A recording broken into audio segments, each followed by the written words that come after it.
Hello everyone, and welcome to the next video in the series. In this video, which is a problem solving skills or PSS video, I will be talking about direct proportion problems that relate to conversion of units. And to begin, I would like to be very clear about the fact that not all units can be converted using the approaches that we will be talking about in this video. And the reason for that is that not all units are related to each other through direct proportion. Remember that direct proportion problems are the kinds of problems where you either multiply or divide the value of one quantity by a number, and the value of some other quantity gets multiplied or divided by the same number. So these two quantities are related in such a way that their values both get multiplied by the same number. You double one, you double the other. You multiply the value of 1 by 3, you multiply the value of the other 1 by 3. Or they get divided by the same number. You divide the value of 1 by 2, you divide the value of the other 1 by 2. So these are direct proportion problems. Now, of course, this is easy enough to understand, and in some contexts we already know that we have this kind of relationship, such as the problems that we talked about on buying pens and the cost of the pens. So we all know that for a fixed price, twice as many pens means twice the cost, and half as many pens means half the cost, and so on. In some other contexts, this may not be so clear. And of course, although we understand that the values both get multiplied by the same number or get divided by the same number, it's not so easy to test because there are an infinite number of numbers, and therefore it's impossible for me to test all of them. So suppose that I, for example, did test that twice one means twice the other. Does it also mean that 3 times 1 means 3 times the other? That may or may not be so. And if it is so, then does it also mean that 2.5 times 2.5 times 1 means 2.5 times the other? And so there is no way for me to test all these numbers. There is another way to check to see if you have direct proportion relationship. There is 2 things you have to check. Number 1, the 0 for one quantity must match the 0 for the other quantity. So for example, 0 pens, you don't buy any pens, corresponds to $0. You don't pay any money. Or if you think of length, 0 centimeters means 0 inches. And so that's one of the tests. The second test is that there must be a fixed relationship between the 2 quantities. So for example, for every 2 of one, you get 3 of the other. And if these 2 conditions, both of them hold, then you do have direct proportion relationship, and you can use the approaches that we talk about in this video to solve those problems. If even one of these conditions fails, then the relationship is not direct proportion, and the approaches that we talk about in this video will not apply. One example of units where the conversion, where the relationship is not direct proportion is on units of temperature. So for example, degrees Celsius and degrees Fahrenheit. These 2 units are not related through direct proportion. In fact, 0 degrees Celsius corresponds to 32 degrees Fahrenheit and not 0 degrees Fahrenheit. And therefore, you may not use the approaches that we talk about in this video if you wish to convert units of temperature. That's also true for kelvins. Kelvins is neither directly proportional to degrees Celsius nor to degrees Fahrenheit. And therefore, for those ones, you need special kinds of formulas. These are known as linear kinds of relationships. And those are things we'll talk about later in the series, in the videos. Okay, so also keep in mind that if you use these approaches to, say, convert the units of temperature, you won't get some value that's close enough. You can actually be way away from the correct answer. All right, so with that introduction in mind, let's take a look at our next problem, or our first problem actually. Okay, problem number 1. An object has a length of 18.7 centimeters.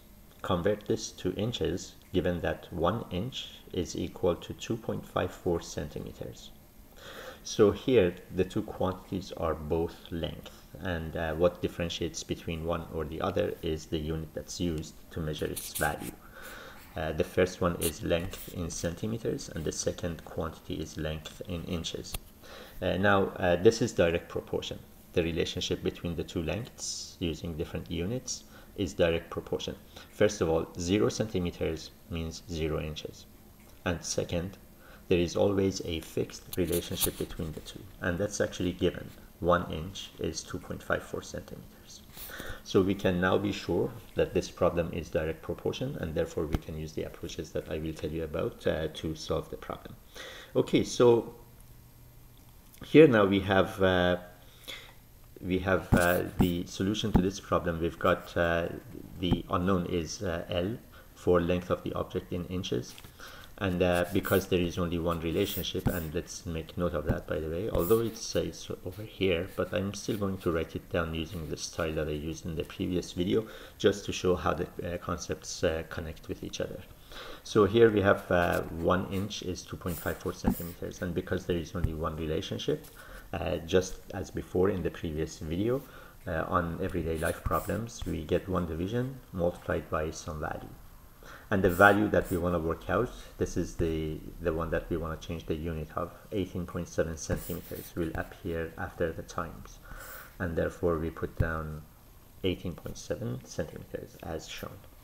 Now the values in the relationship, 1 inch and 2.54 centimeters, they will go on top and the bottom of the division, with the one that has the same unit as the one here, which is centimeters, going down here. And therefore 2.54 goes down and 1 inch goes on top. And so we write like that. And now again, as before, if you want to remind yourself as to how it is that it works, you can divide 1 by 2.54 to find out how many inches per centimeter. And that's about 4/10, 0.4 almost. So 4/10 of an inch per centimeter. And if you have 18.7 centimeters, it does make sense that you should multiply the two to find the length in inches. Once again, I remind you that the logic behind this is the same as saying that the price of a pen is $3.10, which we can write down as $3.10 per pen. And then we can, if we know the price of 1 pen, of course, we can then multiply it by the number of pens. So let's say 5 pens to find the total cost of the pens. So again, so many dollars per pen times the number of pens, and this one says so many inches per centimeter times the length in centimeters. And so the same logic as the one that we have for dollars and pens applies to the conversion for inches and centimeters. Okay, let me remove this.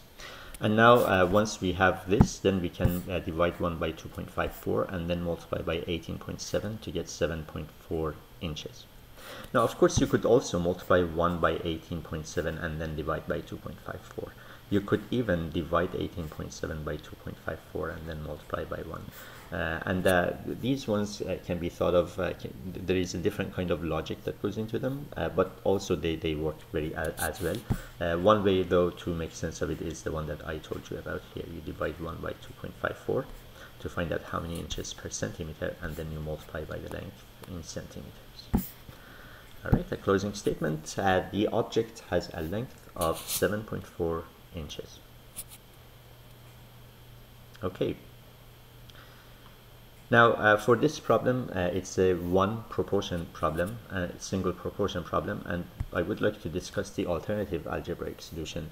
This is the one that sets up the equation as one division equals to another division. And here we are talking about length in centimeters and length in inches. And we associate one to the top and the other to the bottom. It doesn't matter whether the top is centimeters and bottom is inches, or vice versa. The top is inches and the bottom is centimeters. Both of them will end up giving you the same equation, and the solution will be the same for both. All right, so here we put down the values in the relationship. 1 inch and 2.5 centimeters go on the top and the bottom. Okay, my apologies, there we go. So 1 inch on top and 2.54 centimeters goes down. And then we want to find the length in inches, so that's unknown, that goes on the top, and 18.7 centimeters will go down here. Okay, so L on top, and we've got 18.7 centimeters. So basically the ratio of or the rate 1 to 2.54 should be the same as the rate L length in inches to 18.7. Now we do a crisscross. So 2.54 times L is equal to 1 times 18.7. Simplify and then divide by 2.54. And the length comes to 7.4 inches as we had before.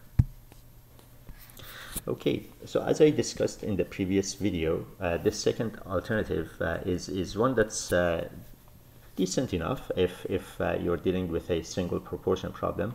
And in fact, it's one that you should know for two reasons. Sometimes you'll find that there are certain science formulas that use this kind of setup. So for example, for systems that consist of some gas inside the container, let's say oxygen in a tank, which is subject to a certain amount of oxygen. There is a certain amount of oxygen in there. There is a volume, which is the volume of the tank. There is the pressure, and also there is the temperature of the oxygen or the gas inside the container. For these ones, let's say if volume and the amount of oxygen remain fixed, then we can relate the pressure and the temperature through a kind of a formula that says that P1, so that's pressure 1, pressure before it changes, and divide by T1 is equal to P2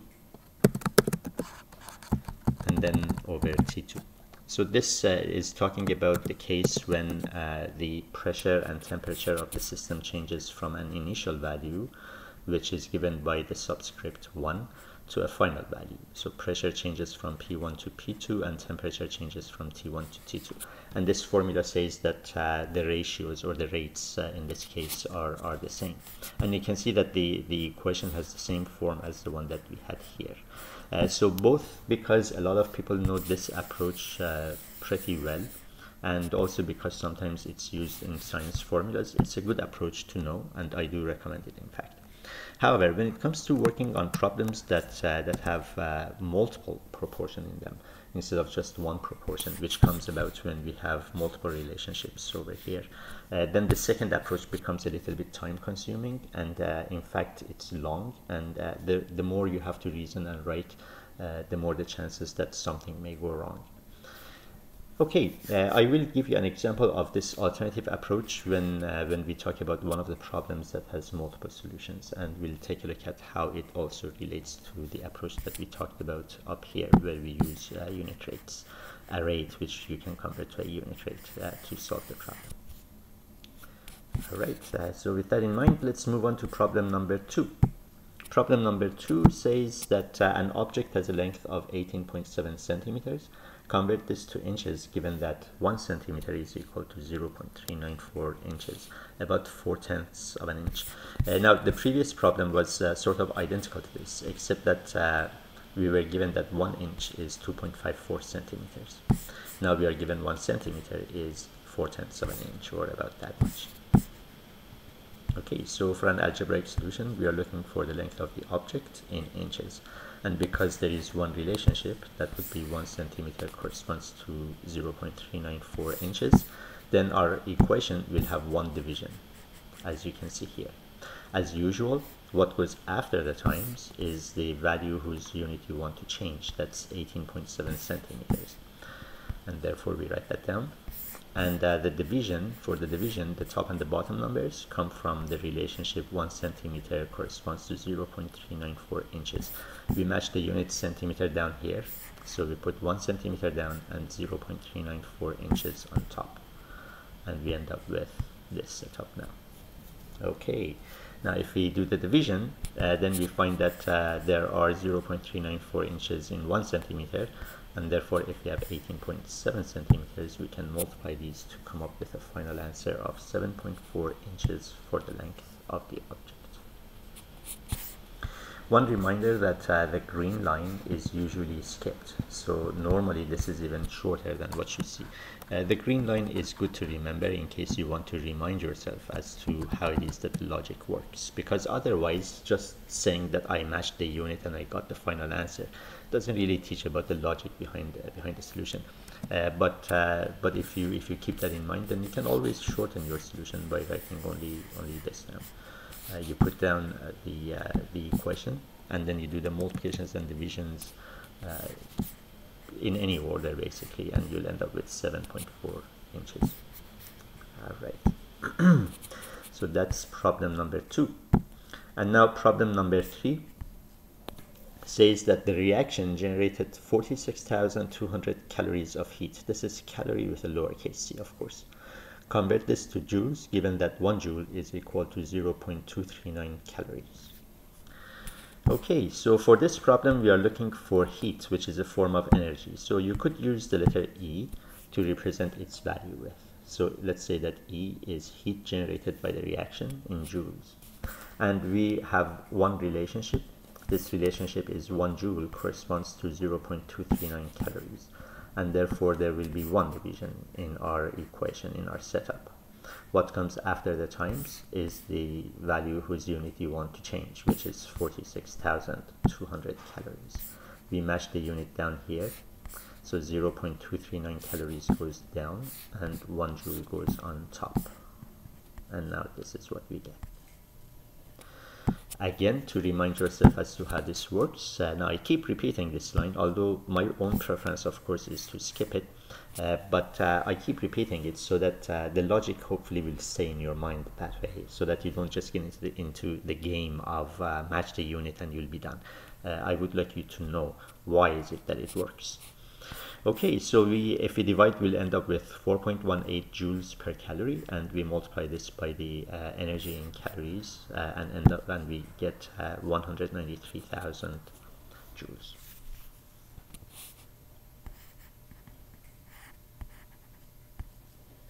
All right, and then a closing statement. The reaction generated 193,000 joules of heat. Okay, problem number 4. The reaction generated 46,200 calories of heat. This is calorie again with a lowercase c. Convert this to kilojoules, given that now we have two relationships. 1 joule corresponds to 0.239 calories and 1 kilojoule corresponds to 1000 joules. The idea here is that we start with the unit that we have here with calorie with lowercase c. And so with this equation, with this relationship, we can go from calories to joules, and then using the second relationship, we go from joules to kilojoules. Right, so for an algebraic solution, again, we're going to go with E as heat generated by the reaction in kilojoules this time. There are two relationships. 1 joule corresponds to 0.239 calories and 1 kilojoule corresponds to 1000 joules. Since there are two relationships, our equation will look like this. What comes on the right hand is the value whose unit we want to change. So 46,200 calories goes here. Now we need to match the unit calorie down here, and if we take a look at our relationships, the numbers in these two relationships, we notice that calorie with the lowercase c is only present here. So 0.239 calories goes down here and 1 joule goes on top, and we end up with the following. Okay, now calories cancel out and we'll end up with joules. In fact, if you were going to work out only this piece, then you would end up with the heat that's generated in joules. So this piece would convert the unit from calories to joules. And then we check off the relationship, just making sure that we have taken account of it, that it's been used, so we don't use it again. And now calories here cancel out, you'll end up with joules. So we match the unit joules down here, and then kilojoules goes on top. So 1000 joules goes down and 1 kilojoules goes on top, and we end up with the equation that we need. Now again, to remind ourselves as to how it works, now we have 1,000th of a kilojoule per joule, and multiplied by 4.118 joules per calorie, multiplied by 46,200 calories. Okay, we check off the second relationship. And now we work out the problem to get, so now if we work from right to left, as I mentioned, if we perform this piece, we convert the unit from calories to joules, and we get 193,300 joules. This follows the same logic as dollars per pen times the number of pens. And let me actually write that down again. So if we have dollars, let's say $3.10, that's per pen, and then we multiply this by let's say 5 pens, then we end up with the total amount of money that we have to spend. So again, so many dollars per pen multiplied by the number of pens, and this is the same here. It's so many joules per calorie times energy in calories. And so just as this one, in this one the units pens cancel out and we get dollars, the total amount of money that we have to spend. Here the calories cancel out and we'll end up with joules. So this converts the unit to joules. And once we have the unit in joules, then we multiply by so many kilojoules per joule to find the energy in kilojoules. And again, you notice that the logic that we have here is identical to the one that we use here. So many dollars per pen times the number of pens, so many kilojoules per joule times energy in joule. Alright, so let me remove what I just put in. And therefore we work out the problem to be 193 kilojoules, and then a closing statement comes in. Now before I go to the next problem, I would like to spend a little bit of time and remove the green stuff. So again, you can see how short the solution can be written if you follow this approach, that the solution is actually much shorter than what you see. And this would correspond to this kind of a setup, where now we have the opening statement followed by the equation, and then we do the multiplications and divisions. Again, so long as you multiply by the top numbers and divide by the bottom numbers, you can do this in any order that you want. And I would like to actually show you how you can work it out on the calculator. So let's say that we have here, what we have is, let's start from the left. We start with 1, divide by 1000, multiplied by 1, divide by 0.239 times 46,200. So starting with 1, and then we divide by 1000, divide by 1000. Now I'm not going to multiply by 1 because that's not going to change anything, so I'm going to continue with divide by 0.239, divide by 0.239, and then multiplied by 46,200. You notice that I have not hit equals at any point in time as I enter the chain of numbers. Not that anything would go wrong if you do, but there is no need for it. And so we end up with, if you round it to 193 kilojoules. Okay, let's clear this.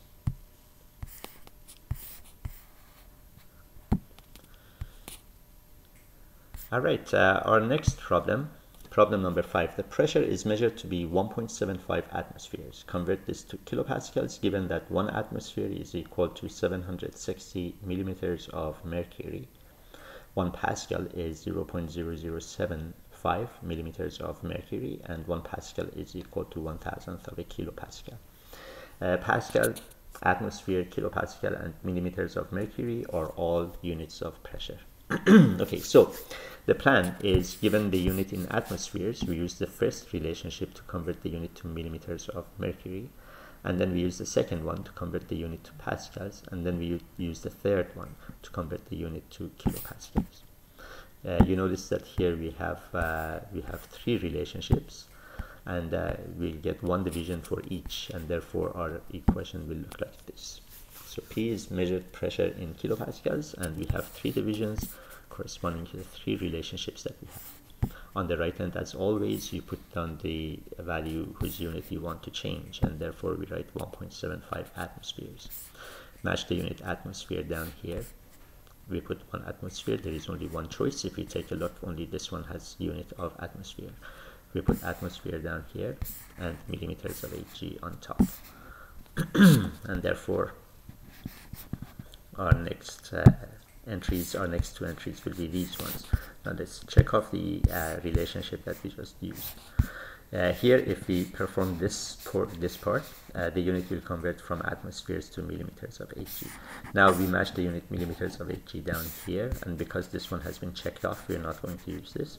But 0.0075 millimeters of Hg goes down, and 1 Pascal goes on top. And so we write the following down. Now let's check off the next relationship. Okay, one more relationship. There is one more division. Now, if you were going to work out this piece, then you would get the pressure in pascals.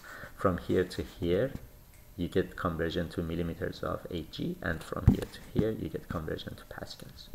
We need to match the unit pascals down here. We don't need the first two anymore. 1 Pascal goes down, 0.001 kilopascals goes on top.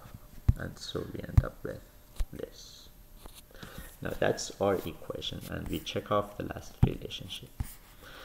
Alright, if we find the unit rates, we find 1,000th of a kilopascal per pascal times 133.3 pascals per millimeters of Hg, and times 760 millimeters of Hg per atmosphere times 1.75 atmospheres.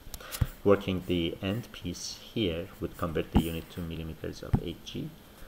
So it's 1,330 millimeters of Hg. Now working this piece here converts the unit to pascals. So we end up with 177,289 pascals. And working this last piece of the link in the chain, we end up with kilopascals. And so the pressure is 177.3 kilopascals. Okay.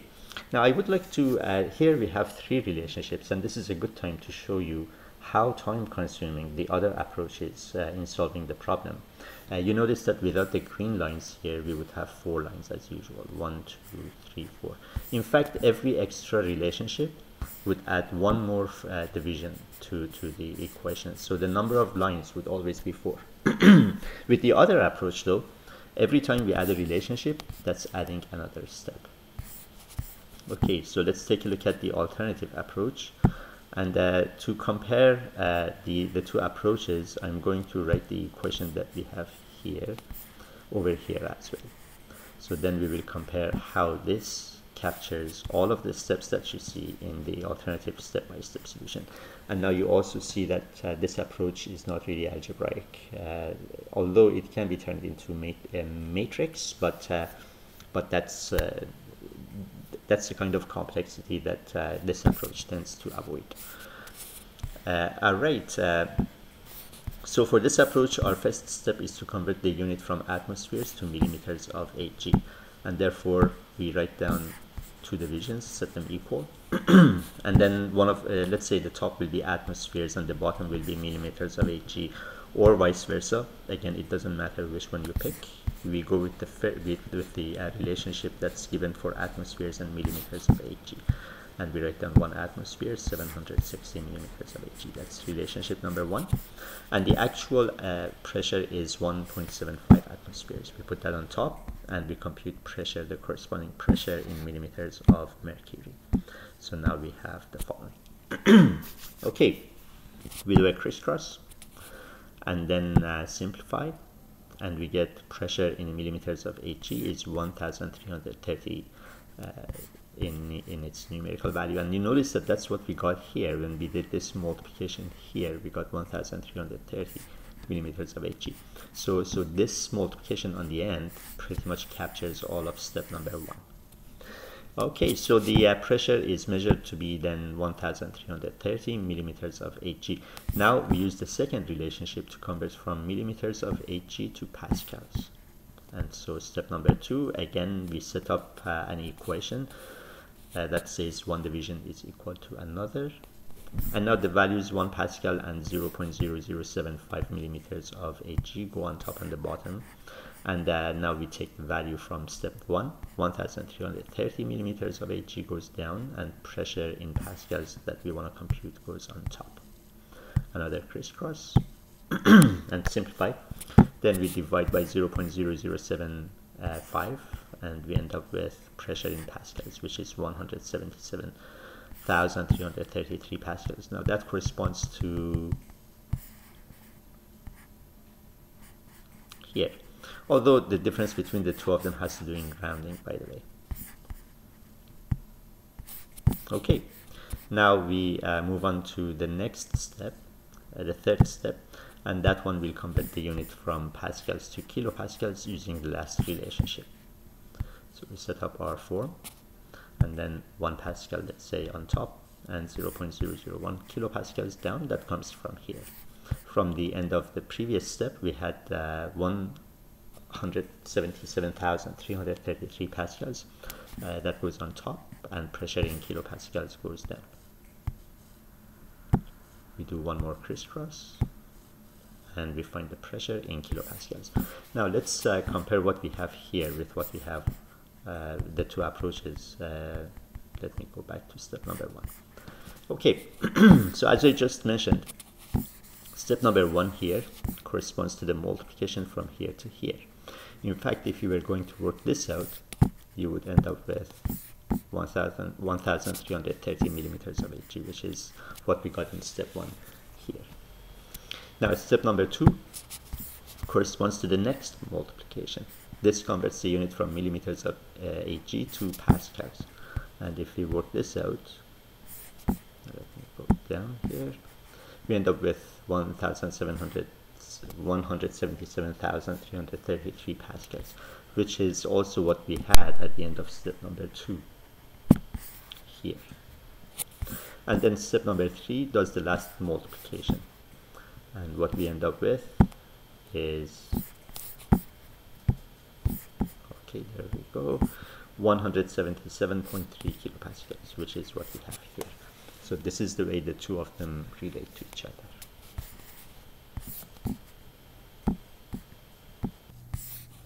Okay, it's time to move on to the next problem. Now this problem is a bit different. It actually talks about how you can make sense of the numbers that you multiply in a chain.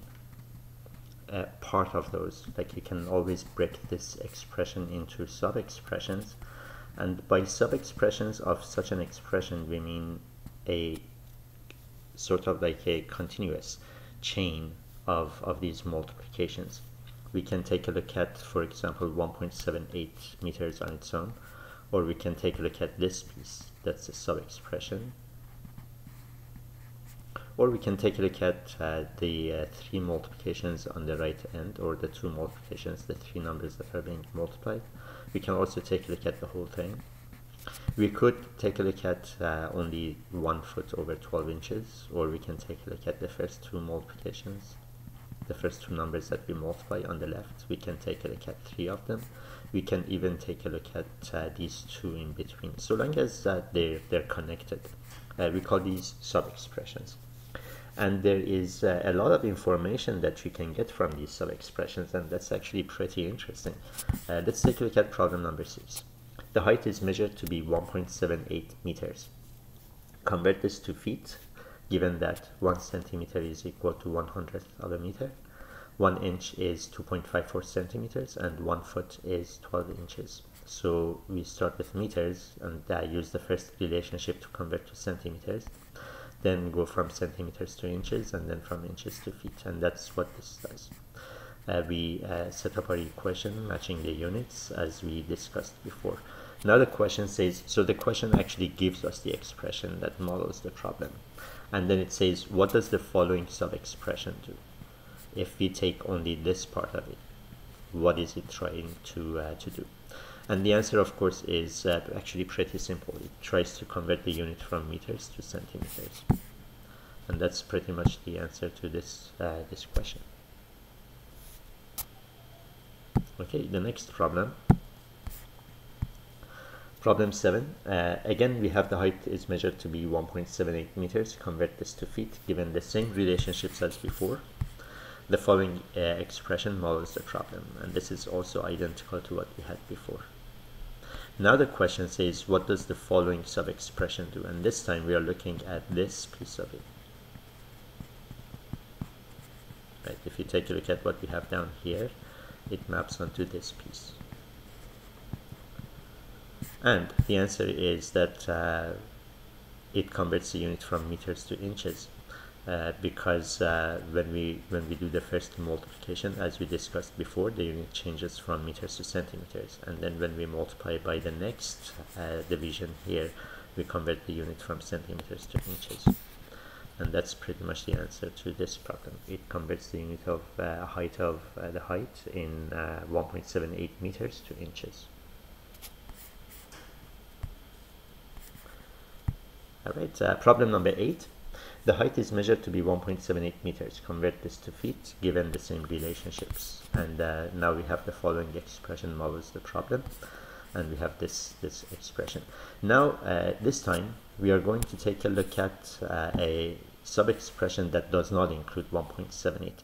In the previous two problems, if I can go back to them, in number 7 and number 6, the 1.78 was part of the expression, sub-expression that we wanted to make sense of.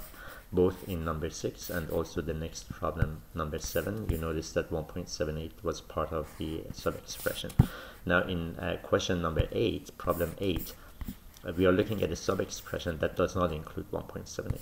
And the problem says, simplify the following sub-expression. What information do you get from the simplified form?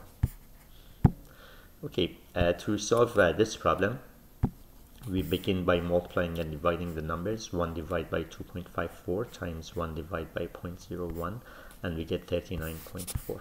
So one way to work out this problem on the calculator is to start on the left and enter 1, and then we divide by 2.54, so divide by 2.54, and then we multiply by 1, and that's not going to change anything, so I'm not going to do it, and then divide by 0.01. So divide by 0.01 and equals. So we get 39.4 rounded inches per meter. And of course, that's the simplified form. So the simplified form tells us how many of one unit for one of the other unit. And that's the kind of information that we get from the simplified form. In this case, we can say that there are 39.4 inches in 1 meter. And the 1 comes from per, which means for 1. Okay, time to, I believe, take a look at the next problem.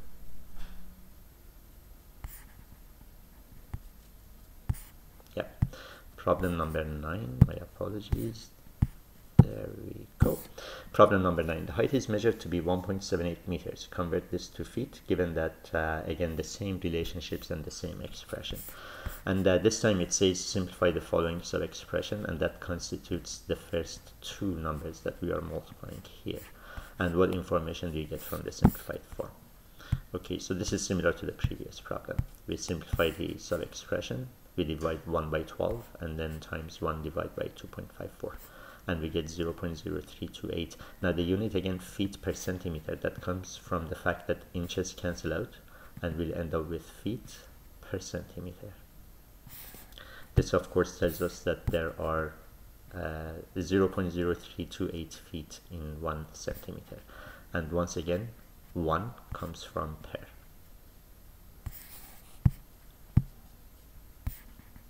Okay, the next problem, again the same problem with the same equation, with the same expression. We have a height of 1.78 meters and we would like to convert this to feet. And we've got our expression. Now this time the sub-expression that we want to simplify and make sense of contains the first 3 divisions that are being multiplied. And the steps are the same. For this problem, we do the multiplications and divisions. 1 divided by 12, then times 1 divided by 2.54, times 1 divided by 0.01. And we get 3.28 feet per meter. And this tells us that there are 3.28 feet in 1 meter.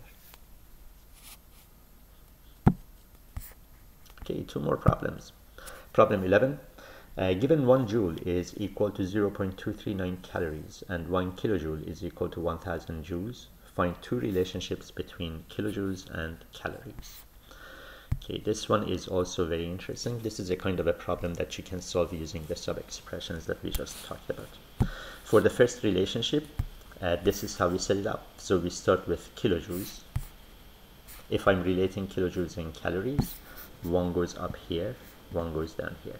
The common unit, which is joules, goes on top here and here. And so we have 1 kilojoule per 1000 joules. That comes from this relationship, and then 1 joule corresponds to 0.239 calories. So actually this is the first number that you write down, 1 kilojoule, because you want to compare, relate kilojoules and calories. So kilojoules goes on top, that would be 1 kilojoule, and then calories goes down here, which is 0.239 calories, and then the corresponding values in joules go on top and the bottom here. Now when you multiply and divide your numbers, joules cancel out and we'll end up with kilojoules per calorie. And so of course this tells us that 1 calorie, that would be per calorie. For 1 calorie, that's equal to 0.00418 kilojoules. For the second relationship, we put calories on top and kilojoules down. So instead of finding kilojoules per calorie, so many kilojoules for 1 calorie, we find calories per kilojoule. So many calories per kilojoule.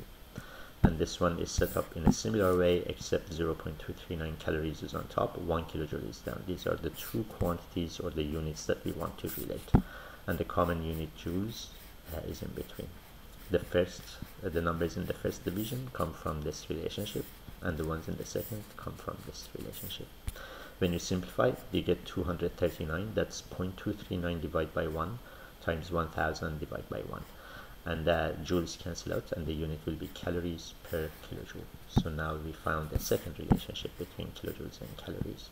1 kilojoule is 239 calories.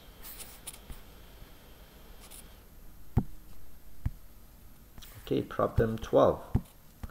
Now for this problem, we have, it's a similar problem, a problem similar to number 11, the previous one, except we have 3 relationships, and we want to find 2 relationships between kilojoules and calories. So we will have 3 divisions corresponding to the 3 relationships, and on the top of the first one we will have one of these, and on the bottom of the last one we will have the other one of these. So the first relationship can be written down like this. Here kilojoules and calories, I put kilojoules on top and calories down, so in the end it will be kilojoules per calorie. Now as far as the other numbers go, if 1 kilojoule is on top here, then 1000 joules goes down. Then we match the unit joules and joules. So the other option, the only option left once you take this out, the second one out, is 1 joule on top and 0.239 calories down. And the third one comes from 1 calorie and 0.001 calories. We multiply the numbers and divide as indicated, and the units joules cancel out and the units calories cancel out, and we end up with kilojoules per calorie. So this tells us that 1 calorie with a capital C is equal to 4.18 kilojoules. For the second relationship, we put calorie with a capital C on top and kilojoules down. And I let you work out the logic that goes into the making of it, and we end up with 0.239 calories per kilojoule. So 1 kilojoule is 0.239 calories. Okay everyone, thank you very much for joining me again on this video, and on the next video I will be talking about how we can extend the approaches that we talked about here and also in the previous video to working with chemical reactions. And until then, I will be gone in 3, 2, and 1.